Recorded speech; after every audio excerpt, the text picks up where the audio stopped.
Hello! Hello! It's British comedian James Mullinger here, reporting to you live from Spyglass Hill, New Brunswick, Canada. Why am I here, you ask? Well, I live here. Yes, that's right. On February the 14th, 2014, I left jolly old London, England, and I moved here to the east coast of Canada. Why did I do that? Well, look around. Look around. It's just so nice here. Even during a global pandemic, it's nice. I love everything about this beautiful country, and I can't wait to welcome you here. I love the fact there are 13 incredible and unique and divine provinces and territories to explore. I love the fact that Canada has 4 clearly defined seasons. Not just one grey, cold, wet, rainy season like in England. No, 4 clearly defined seasons. It is winter now, and granted it's a bit chilly, but when it gets even colder, that river there freezes over and you can go skating on the ice. You can play hockey on the ice. You can even drive a car on the ice. I know. And then a few months later, spring and summer will be here when it gets tropically hot and you can sunbathe on those beaches. You can go kayaking in that water. And fall is the most beautiful of all. Imagine this view in fall. I love this country. I love that it's so big. I love that there is so much to explore. I married a Canadian girl, and my brother, by coincidence, also married a Canadian girl. I say coincidence, he's always bloody copied me. I married a girl from New Brunswick, he married a girl from British Columbia. When this happened, our friends said to us, oh, that'll be nice, both of you being in Canada, it'll be nice having your brother closer. No, Canada is so big that my brother is now twice as far away from me than he was when he lived in England. That's how big Canada is. It's bigger than the distance from England to Canada. But as we know, big is best, big is beautiful, and there is so much to see here. Canada is officially the most peaceful and tolerant nation on earth. Now I know what you're thinking, how can a place so idyllic be so close to that other place where things are so messed up? And you're right, we are literally so close from the American border that I can hear gunfire. But it's not like that here. Here we are ready to welcome you. When the doors are open again, when we are free to travel again, come and visit Canada where you will be embraced. Now I know this is a difficult time for all of us and we're here today to have some fun. A good friend of mine, the comedian Steve Patterson, said recently, he said at the end of the day, none of us know if there's going to be a light at the end of the tunnel, so we've got to find light in the tunnel, and that's what we're here to do today, ladies and gents. This has been a tough time for all of us, wherever you live in the world. I mean, at the start of last year, we all thought it was going to be great, didn't we? We were like, oh, it's the roaring 20s. The roaring 20s. Little did we know. There was a news story a few days into 2020 that we all thought was going to be the biggest story of the year. Do you remember it? It was a story about a young couple who got married and then decided to move to Canada, but he forgot to tell his grandmother and everyone was up in arms. Do you remember that? What was it? Prince Harry, Meghan Markle, that's it.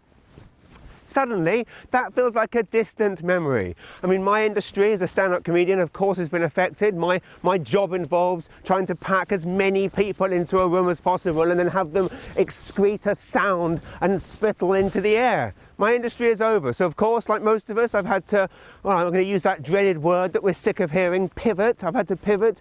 I had to do a lot of drive-in shows last year.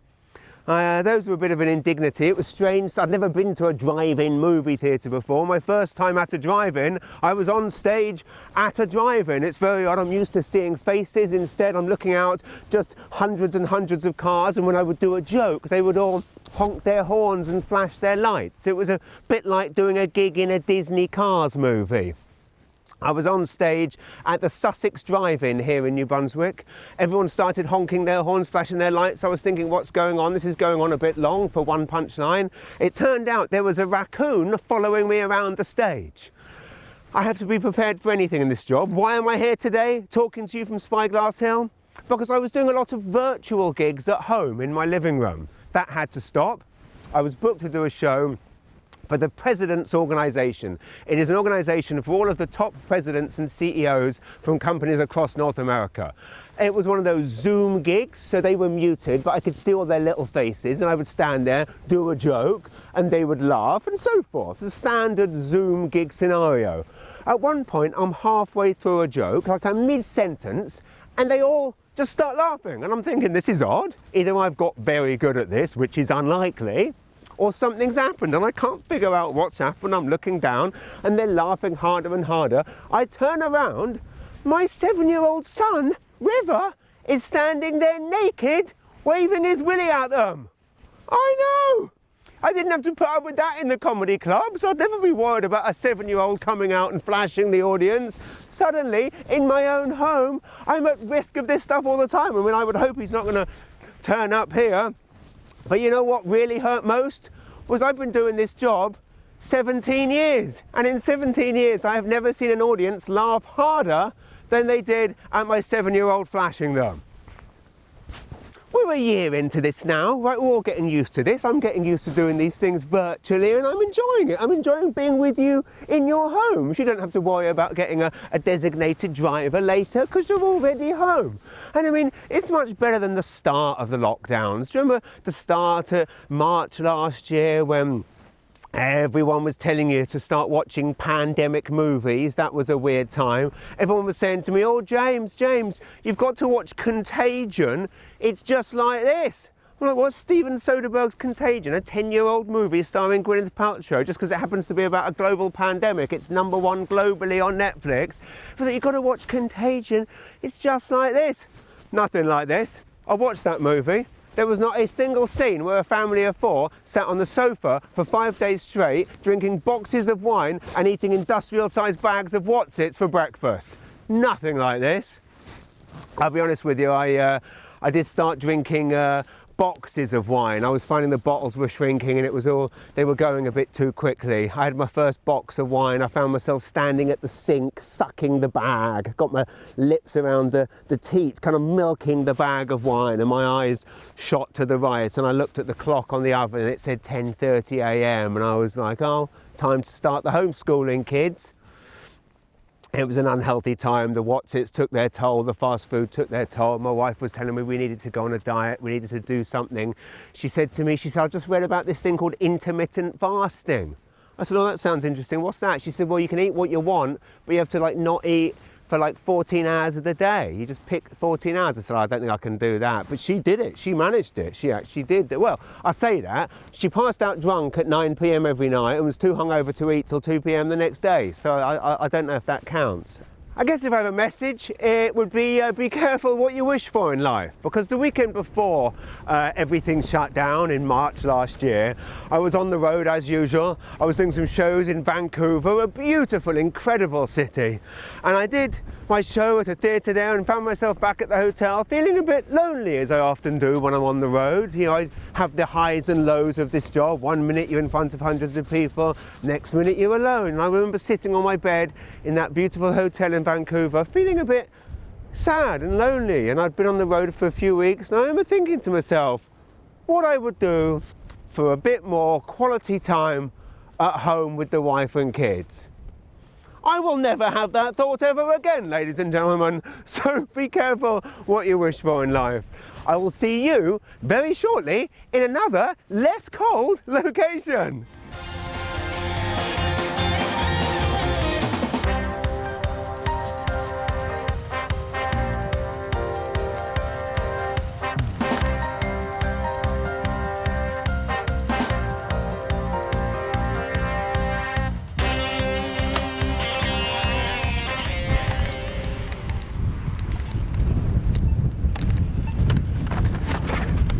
Hortons, ladies and gents, when you come and visit me here in Canada, I will introduce you to the Canadian national dish, the Timbit. Other parts of the world will waste the inside of a donut, not here in Canada. Waste not, want not. The inside of the donut becomes the Timbit. We live off these in Canada because, well, they're just really, really nice.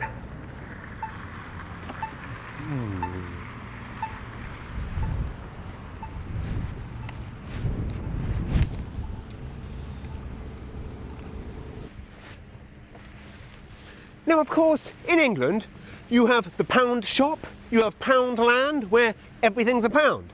Here in Canada, we have the Dollarama, but nothing in there is actually $1. See, they have a caveat, $1 plus. It's the Dollarama, the dollar store, but it's a dollar plus. A dollar plus, what does that mean? Every store's the dollar plus store.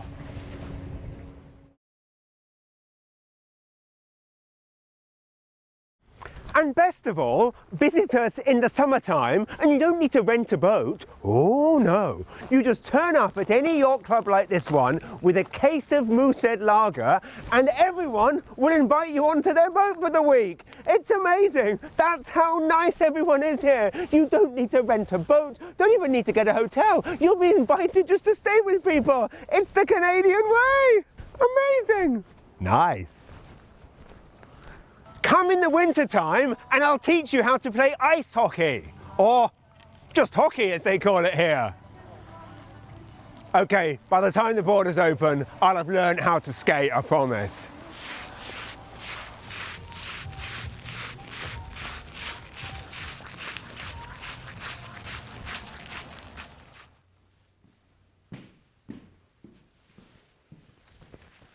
In the past 7 years, as a touring stand-up comedian, I have been lucky enough to perform in every province and territory across Canada. And I'm here to report, they're just all as nice as each other. The big cities like Montreal, Toronto, Vancouver, they're as nice and lovely as the small towns like the one that I reside in, Rothesay, New Brunswick, population 10,000. That's right, there are 10,000 people in the town I live in. There were 10,000 people on the street that I lived in London. 7 years here and it's been a dream. This is my favourite restaurant, the Robertson at Shadow Lawn Inn in Rothesay. This is where I had my very first meal on my very first visit to Canada 20 years ago in the year 2000. My then girlfriend, now wife, and I had been dating for a few months, and she said to me, "You should come and meet my parents for Christmas." I said, "I'd love to." She said, "I'll go home first and warn them what you're like. You come later." So I flew a few days later, arrived in this strange place that I knew nothing about. I had no idea about Canada. I didn't know that, for instance, that the Canadian Prime Minister was not Celine Dion. Of course, Canadians are very well educated about British ways thanks to their studying of classic works such as Coronation Street and Downton Abbey. I had no idea of the friendly nature of the Canadians or indeed just how nice everything was here. I came here for dinner. I don't mind telling you this, I accidentally got very drunk and I was sat here at this table and I got up to go to the washroom and I was thinking, you've got to make a good impression, James. You love this girl. You've got to show your parents that you're not a bad Brit, you're a good Brit.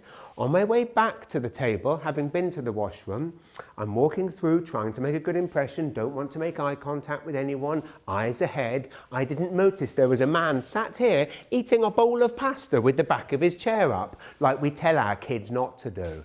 As I come stumbling back, not wanting to look around, I knocked the back of this guy's chair.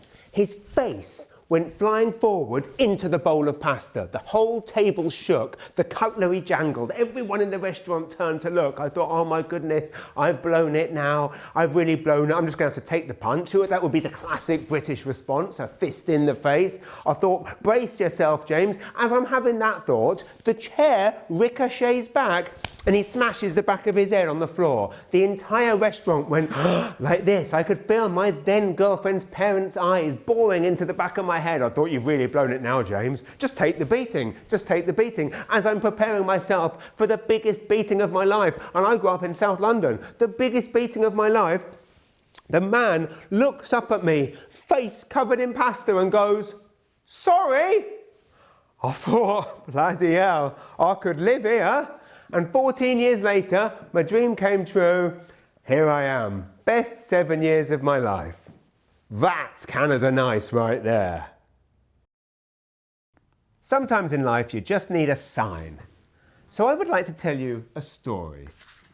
This wonderful woman is a nurse by the name of Sintra Lal, or Nurse Lal. Nurse Lal was born in Trinidad in the 1950s, and she had a singular dream when she was growing up, to be a midwife and deliver babies. She loved children, she loved babies, and sure enough, in the 1970s, her dream came true, and she was assigned a post at the Royal Canadian Red Cross Hospital in Taplow in Berkshire, in England, in the grounds of Cliveden. It was a dream come true. During her 10 years at the Royal Canadian Red Cross Hospital, she delivered more than 1,000 babies. But life moves on. She loved England, she loved travelling England, but she ended up living in France for a while, then Germany, and eventually settled with her husband in a suburb in California called Ventura. Many years later, Sintra, like most of us with family all over the world, set up a Facebook group so they could all keep in touch, share little memories, thoughts, news, updates, things they were doing in their lives. And every now and again, Sintra Lal's sister, Cheryl, who lived in a small town in Canada, would post a question. And one day, about 18 months ago, she posted the question, "When in life were you happiest?" Sintra knew the answer. She said, "When I worked for the Royal Canadian Red Cross Hospital in England. It was my dream come true, delivering babies." Cheryl asked Sintra Lal if she had any mementos from that time, and she could found just 3 things in her box of trinkets. She found this photograph of her on the grounds at Clifton, a picture of herself standing outside the hospital, and she found a note, a thank you note that a mother had written to her after she had successfully delivered the mother's baby. Now, the mother had written the note from the perspective of the baby. It was, "Dear Nurse Lal, thank you so much for delivering me safely and looking after my mummy." She found these 3 things and she scanned them in and posted them to the Facebook group. Everyone was so touched and moved by this letter. It was the only letter that Nurse Lal ever received during her 10 years delivering babies. The only time a mother had left a note. And it was so sweet that it was written from the perspective of the baby. Now, her sister Cheryl read this and immediately burst into tears. She was so moved. The likes started piling up. The shares were piling up. This thing started to be shared far and wide. And then Cheryl had this idea. She said, "Why don't we try and find that baby and see what that baby's doing now? Maybe they would like to see this note." And Nurse Lal thought that was a ridiculous idea. She said, "How on earth will we? They could be anywhere now. Look at us, we've all travelled all over the world. They could be doing anything. That'll be like finding a needle in a haystack." But Cheryl was not to be deterred. She wanted to find this baby. She was determined, so she typed the baby's name into Facebook and was absolutely gobsmacked to discover that the top hit on the baby's name, they resided in the exact small town in Canada as she did, of Rothesay, New Brunswick. Now that little baby was me, and Cheryl, the sister of the woman who delivered me, lives 2 minutes down the road from my house. 2 people from opposite sides of the world end up in this small town. Cheryl messages me and says, "Were you born in the Royal Canadian Red Cross Hospital in 1978? I thought, this sounds like some weird phishing scam. Is this some kind of awful catfish moment? And I said, "Yes." "Is she going to ask me for my bank details and mother's maiden name?" Anyway, she tells me why she's writing to me and that she lives 2 minutes down the road. I immediately jump in my car and there's me and Cheryl, neighbours, the sister of the woman who delivered me. She tells me about this note, and I now have the note. This is the exact note that my mother wrote to Sintra Lal, Cheryl's sister. "Thank you for bringing me safely into the world and for being so gentle and patient with my mummy. From James Alexander Jordan Mullinger, delivered by Nurse Lal at 7:50 a.m, 11th of March 1978. Nurse Lal and I did eventually meet. She came here, and there we are with the picture and with the note. And if we ever needed a sign that moving here was the right decision, I think this would have to be it. My son made a little video of me meeting the woman that delivered me, the first woman to ever touch my naked body all those years ago. If you type James Mullinger and nurse into YouTube, I hope that's the only video that comes up. This is a magical place where magical things happen. That was the sign I needed to stay here forever. There's a story that I love about how when Mike Myers, the star of Austin Powers, his parents emigrated from Liverpool, England to Canada, and they arrived at the Canadian border, and the border guard said to Mike Myers' dad, "The problem with you Brits is you think you're going to change Canada, but Canada will change you." Canada changed Mike Myers' dad. Canada changed me. Let it change you too. As soon as we're allowed to explore and venture out into the world again, make Canada your #1 destination. We will welcome you with open arms. And I'll say we, I'm allowed to say we, because I'm not even Canadian yet, but they call me an honorary Canadian. How nice is that, that newcomers, visitors, immigrants like myself are called Canadians from the word go, because that's just how nice they are. I'll tell you how nice they really are. The hotel that we are filming this in is now closed, and the owner just walked out and just came in to interrupt filming to tell us to lock up on our way out. Where would that happen anywhere else in the world? That's Canada nice. I will see you all when you get here. Thanks for listening to me. I've been James Mullinger. Enjoy the rest of this incredible event.